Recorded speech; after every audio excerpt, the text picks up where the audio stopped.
Bom dia, gente. This is Frederick from Portugal. Moving to Portugal is a dream that many people have.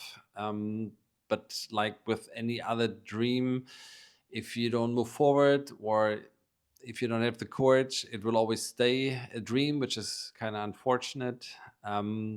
Today, I have the opportunity to talk to a couple that moved from the UK to Portugal. I'm talking about Tara and John from the Newbys. They also have a very great YouTube channel, so please check them out. We leave the description and the link below our video. Very authentic, very original videos. Although I live for about 20 years now in Portugal, they still share information that is also new for me. So besides the entertaining part, you will also learn a great deal about Portugal. They invited me to come over to evaluate the property, and of course I asked if I can get the opportunity to have an interview with them, to really ask them questions about how they made their step to Portugal, what kind of the challenges they had, and if there are any recommendation or tips they can give to our audience. So let's grab one more coffee and then hit the road and see you at the Newbys.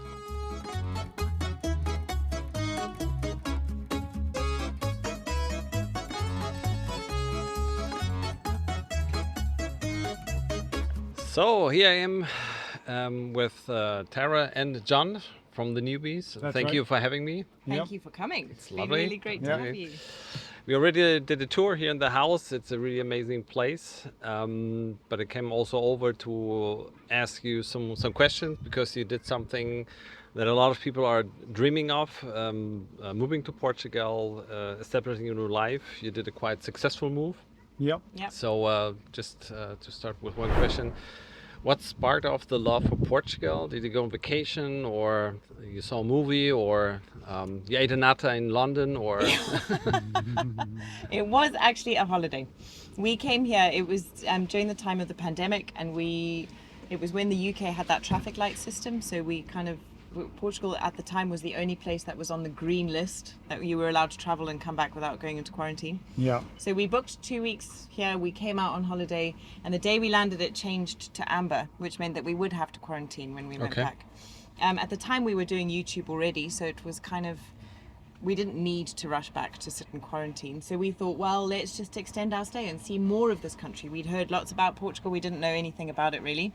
And we spent 4 weeks traveling around Portugal, and we just fell in love with it. And I think the biggest thing for us was we at the time had a 9-month-old little boy. We did. And to see how the Portuguese felt about family was so obvious. You know, that everywhere you went, there's somebody who's cooing over your baby, wanting to cuddle him. The children are so welcomed into restaurants, welcomed into every atmosphere. There's no noise is not a problem. Noise They can Yeah. scream. Exactly. Yeah, that's true. Whereas in the UK, it's so different. That's a very different atmosphere in the UK. If your kids are making a noise in a pub, somebody's looking across at you going, Yeah, you can bring a dog, but not a kid. Not a kid. Yeah, Exactly. that's right. That's right. And then, just the landscapes and the space, all of it just really spoke to us. And we'd been talking about buying a property in Europe. We had this dream.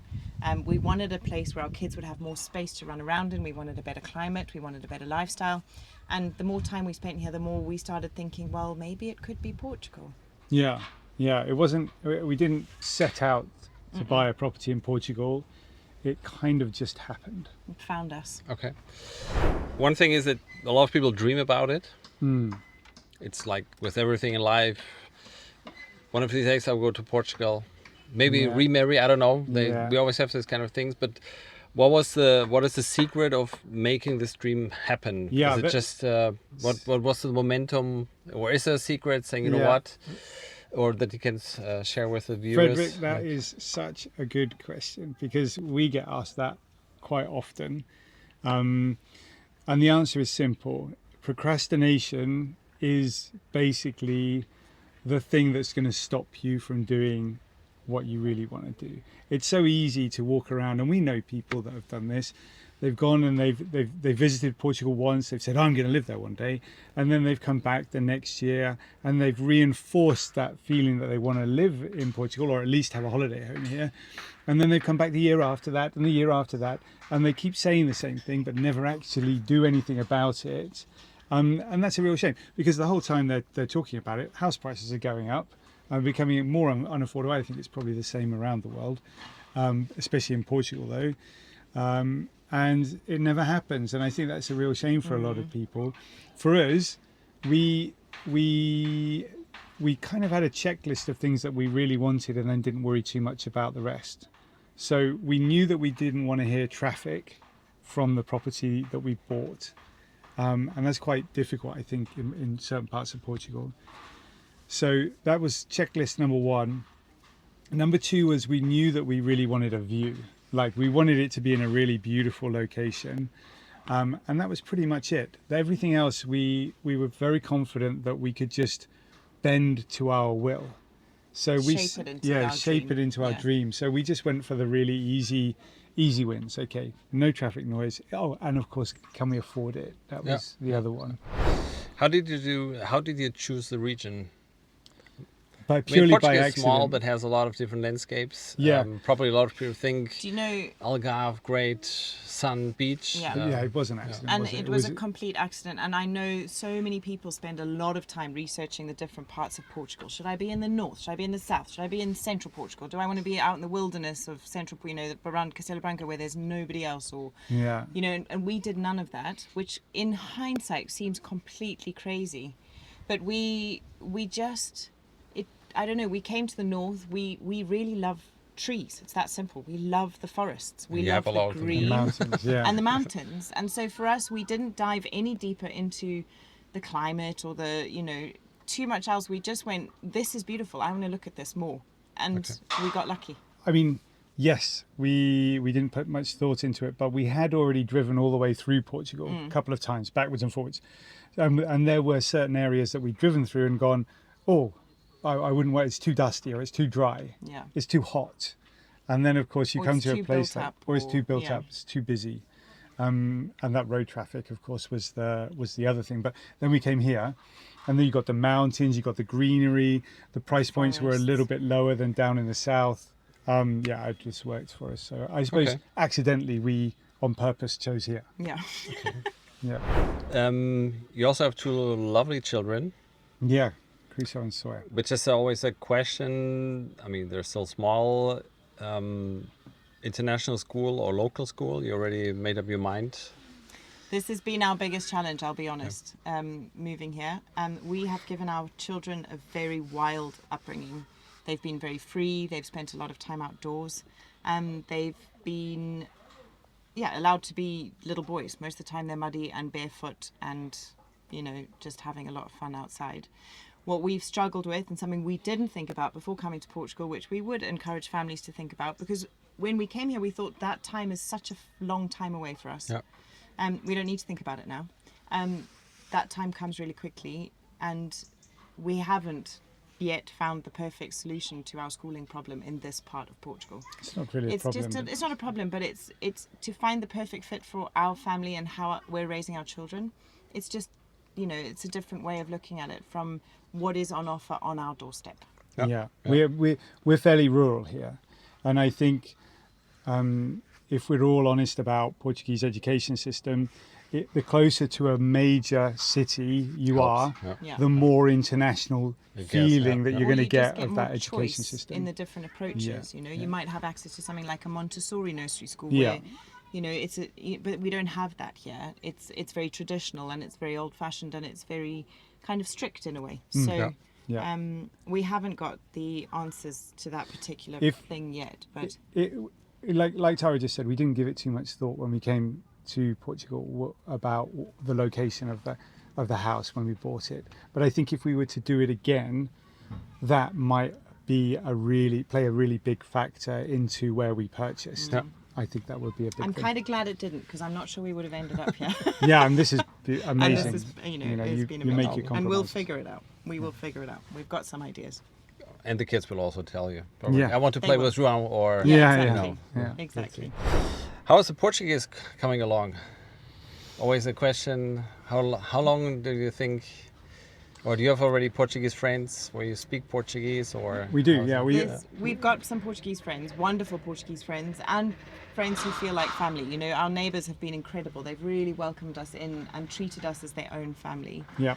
I will be completely honest and say that the level of Portuguese we're speaking for the amount of time we have been here is embarrassing. It Yeah. embarrasses me. I'll caveat that slightly by saying we've had 2 small kids and no family around us, and we've been building a house at the same time. So the focus hasn't necessarily been prioritizing learning a language, but we will. Yeah, but I think it will also, if the kids probably, if they go to a local school, you will have a lot of Yeah. interaction with parents. You learn also with them the language. So Yeah, exactly. So we haven't had as much exposure as we would have liked, but it is just the case of how life has been. you also took upon a big challenge, constructing a house, where some people think, I don't know, is this really the right choice? Different culture, different language.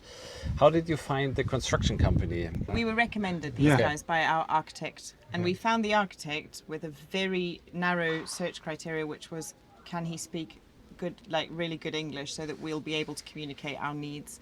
And he was recommended to us by a friend, so who had also worked with him, who'd said he was great. And we've been so impressed with all of them. You know, our architect's been brilliant, and he said, I've got this construction company. They have an amazing stonemason. You want to build in stone. They're they're a very experienced stonemason team. So I think we got lucky again, and a lot of our journey has just been about getting really lucky, Frederick. And I think if we hadn't have got lucky, finding a reliable, trustworthy team might have been very difficult. I think also finding a reliable English-speaking architect, which no matter how good you speak a foreign language, is probably going to be a prerequisite when you're spending all of that money. You want to know you understand every single word, right? yeah. So those kind of things, and a solicitor also that was looking after the work and making sure the ducks are in a row. Just it's all been extremely lucky, and we are very lucky. And I think without that kind of level of luck, it would have been quite complicated. It would have been difficult. Like the worst and the best experience you experienced so far in Portugal? The best experience, I think, is seeing my kids run around on a wonderful piece of land in the sunshine most of the year. Yeah, the lifestyle here The is lifestyle. incredible. There's no question about that. The worst part, I think, is for me has almost certainly been the banking system here. Okay. Like, it's just frustrating. It's not as organised as maybe you'd expect in the UK. Like, my experiences with 2 different banks has been frustrating. For example, do you want an example, Frederick? Yeah, of course. For example, we went to get a mortgage with one bank, and we went through a whole process of getting that mortgage. It took us months, 6 literally months. months.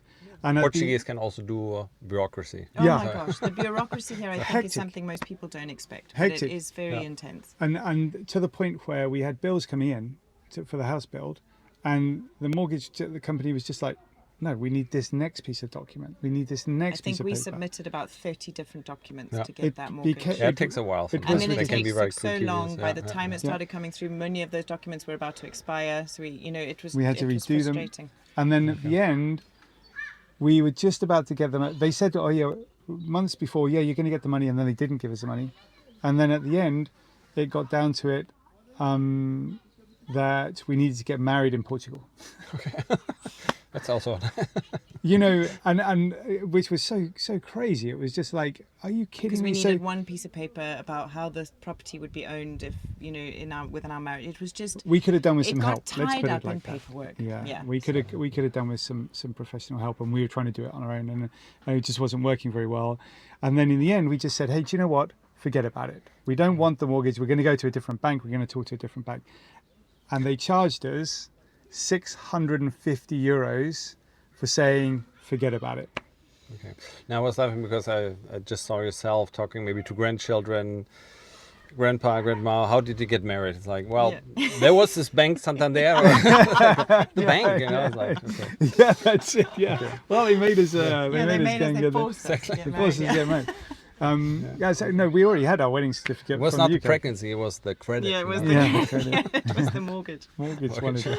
But that was the heart. That's definitely. But it's not just the banks. You know, Portugal does have it. Somebody a said level to me the of other day, bureaucracy. it's a paradise for paperwork. They, you know, every system here to get Yeah. anything done, you need tons and tons of Yeah. paperwork, and Yeah. getting hold of that paperwork from different departments is complicated. And one department will tell you have to go to this department to get it, and that department goes, Yeah. we don't do it. I don't know what they're talking about. They're wrong. So you go back, and they say, I'm not wrong. You must go back, and they, you know, and you just, it's very different, and the There were- hardest moments we've had here have been because of bureaucracy, Yeah. for sure. There were many times, Frederick, during the process of getting the paperwork to build the house, the loans, etc., where I just wanted to go, I don't want to do it, you do it. You know, somebody else, just take this off of Please, my yeah, plate, because it's I've too got two stressful. kids and I want to spend my time with them, not stressing about something else. So yeah, it's been So beware of the Portuguese banks. Yeah. yeah. And paperwork. Maybe Yeah, at the end, I don't definitely. know if there's the one golden advice you can give people who want to do the same step to Portugal, immigrating. It's an amazing journey. Take risk, I or think be brave. don't plan too much. Our or, biggest thing would be brave. Take the, you know, we always, the way our little family kind of world works is we always say, what's the worst case scenario, and are you okay with that? You know, so our worst case scenario in purchasing this property is we don't like it here, and we need to leave. Are we okay with that? Are we okay with walking away and saying we've made a mistake, and now we've, you know, saddled with this property that we may or may not be able to resell, whatever it might be? And for us personally, we were okay with that. Okay. So we're okay with that worst case scenario. Let's take the risk. Let's take the chance. When we bought this place, we didn't even know if we wanted necessarily to live in Portugal. We didn't know what we were going to do with it. We knew we wanted a property in Europe, and we wanted to search for a better lifestyle. We took a chance. We were really brave, and it really paid off. Yeah. And I think that's, you know, We you take big risks and you get big rewards, or you. Absolutely, and there is no question that the last 4 years of our life living here, Frederick, have been the most purposeful, exciting, fun, brilliant years that we've had. Yeah. Okay. And it's been the best place that we could possibly have ever brought up two kids, for Okay. sure. Perfect. There's no question about it. Okay, thank you very much. I think that was really inspiring. They also have a very inspiring channel. Follow the channel. We will put the channel below. Please follow them. If you planned to go to Portugal, I think they share a lot of really authentic information, how to make a living here. Don't forget also to follow us if you like the video. And don't forget, stop surviving, start living. See you in Portugal.